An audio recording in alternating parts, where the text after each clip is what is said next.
Magandang umaga, hapon at gabi mga ka-TTS at welcome back sa una nating series Microbiology Decoded. Ako pa rin si Kuya Mali, ang inyong resident science buddy.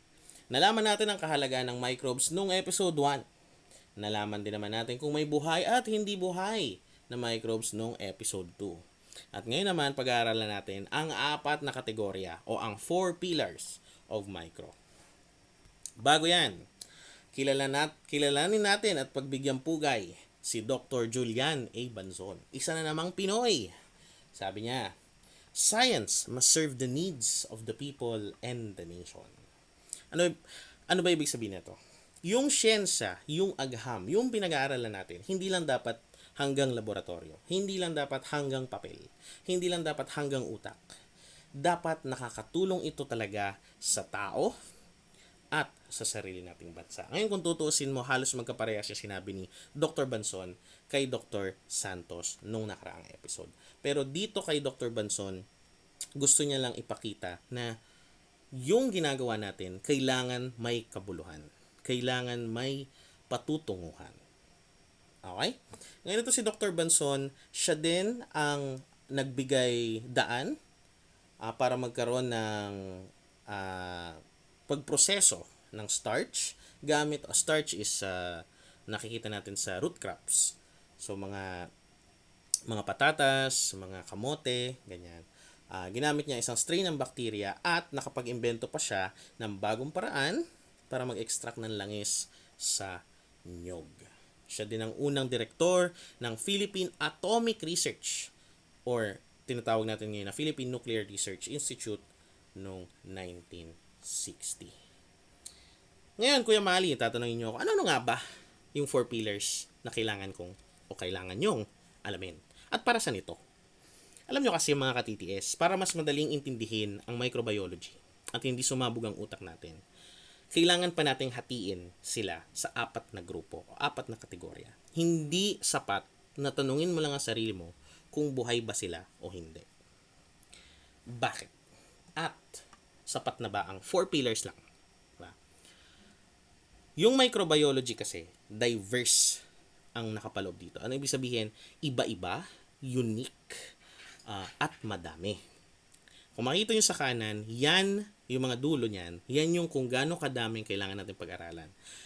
Hindi pa yan meron pa niyang specific o individual na species na kailangan nating pag-aralan.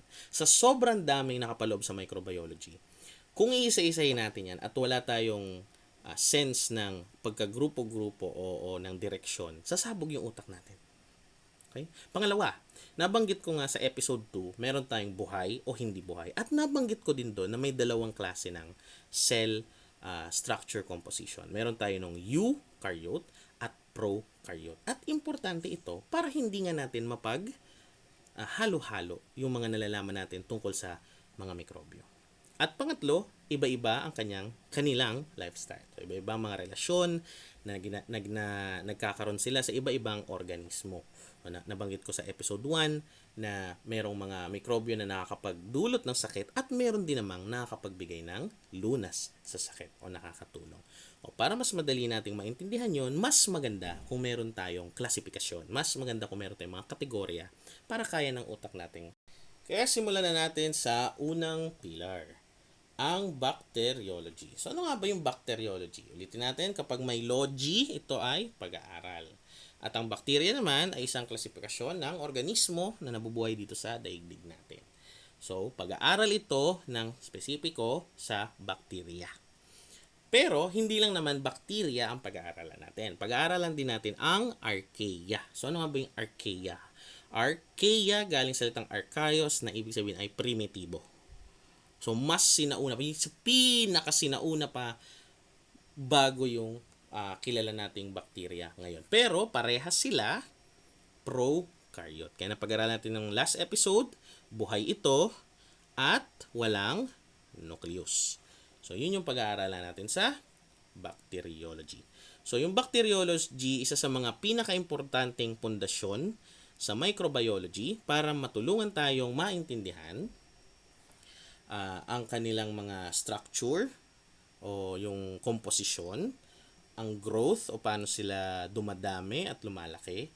At syempre yung genetics nila. Kumbaga sila yung OG, ang archaea at bacteria dito sa mundo. Bago pa nagkaroon ng mga uod, bago pa nagkaroon ng mga jellyfish, bago pa nagkaroon ng lahat. Ngayon, fun fact, alam nyo ba, may bacteria na tinatawag na Conan the Bacterium or Deinococcus radiodurans.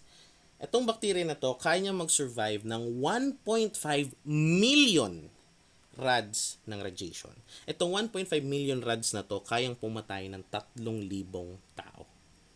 Pero itong bacteria na to, wala lang sa kanya.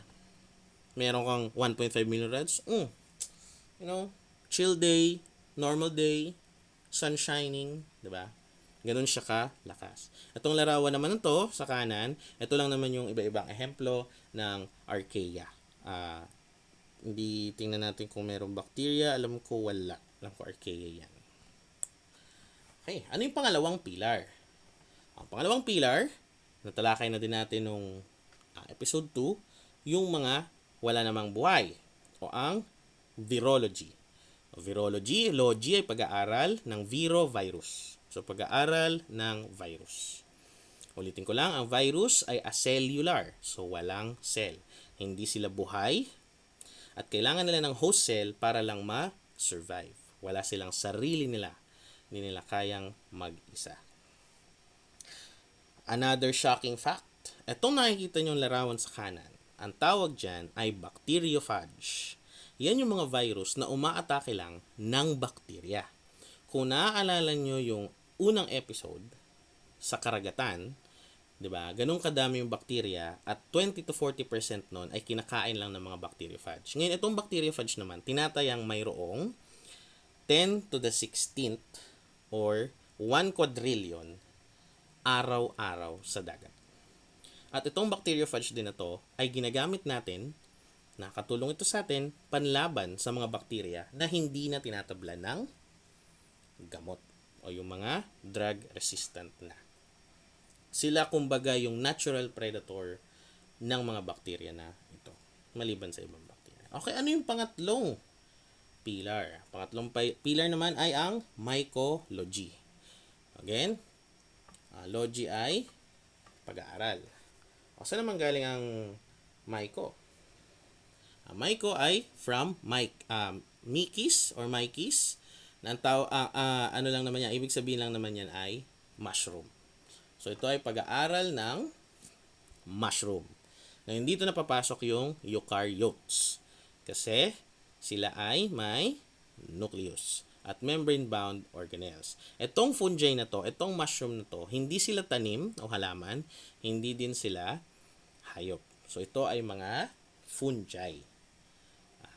Then, mapag-aaral natin sa mga susunod na episode pag tinalakay na natin ang mycology. Meron silang makikitang network ng mga mycelium or hyphae na mukhang mga sinulid. At ang kaibahan niya, yung cell wall ng isang fungi ay gawa sa chitin. Okay? Malalaman nyo iba pang cell walls ng iba pang microorganisms pagdating ng panahon o pagdating ng ibang episode. So, ito examples lang naman to, A, B, C at D ng mga larawan ng kung di ako nagkakamali ay yeast ng iba-ibang fungi.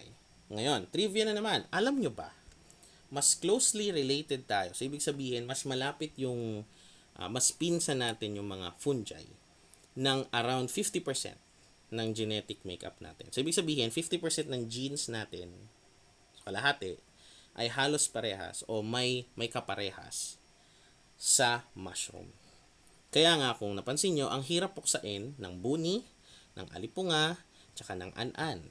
Kasi yung mismong cells natin na may 50% na same genetic makeup, pwedeng maapektuhan ng mga gamot na dapat papatay sa mga mushrooms na ito o sa mga fungi na ito.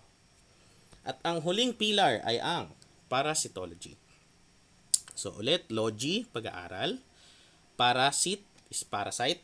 So, naalala niyo yung parasitism no episode 1. Kaya ito ay pag-aaral ng mga parasite. Yung parasite, para siyang virus. Pero ito ay eukaryotic imbes na acellular. Kasi itong mga parasite na to, opportunista din. So, kailangan nila ng host o kailangan nila ng other organism, ng ibang organismo para kumuha ng sustansya o makapag gawa ng anak, dumami. At etong palipat-lipat na to ng host, yun yung nagdudulot ng sakit o yun yung nagdudulot ng pinsala. So kung nakikita nyo sa kanan, dalawang larawan yan. Yung kaliwang larawan ay yung mga protista or protozoa. At yung kanan naman ay mga microscopic na uod. Imagine niyo uod. Hindi yung typical na uod na nakikita natin sa lupa. Ito ay uod na kailangan mo ng microscope para makita. At yan yung mga itlog nila. So kung naalala nyo, meron tayong deworming sa school, di ba, sa mga bata. Dahil yan sa mga uod na yan. Okay? So may dalawa tayo para sa parasitology. Ngayon, syempre hindi natin kakalimutan Pinoy Pride. Meron tayong endemic na sakit dito sa Pilipinas. Ang tawag natin ay schistosomiasis or snail fever. Ang naging susi sa pag-intindi niyan at yung pagkontrol ng schistosomiasis ay si Dr. Marcos A. Tubangi. Bakit? Kasi natuklasan niya yung kuhol na pinagmumugaran o yung intermediate host, kumbaga saan pumupunta yung uod bago makapunta sa atin at magdulot ng sakit. At ito ay yung oncomelania. Di-discuss na, pagtatalakayin natin yan sa mga susunod pang episode. At yun na yan. Napakasimple lang. Meron tayong 4 pillars of microbiology. Ang bacteriology, na nag-aaral ng bacteria at archaea na prokaryotes. Ang virology, na nag-aaral ng viruses, virions, and prions na acellular. Ang mycology, na nag-aaral ng fungi na eukaryotic na pwedeng yeast or mold. At ang nag-aaral ng parasitology or protozoa and helminths or mga uod na also o parehas sila eukaryote at nag-aaral ng parasitism. At ayun, natapos din natin ang episode 3 mga ka-TTS, The 4 Pillars of Micro. Sana mas naging malinaw, sana mas naging nagkaroon tayo ng kategorisasyon ng mga bagay-bagay para lalo pa nating maintindihan ang mundo ng microbiology. Lagi niyong tatandaan mga ka-TTS, ang microbiology, madaling aralin yan. Basta kailangan nating lubos na intindihin.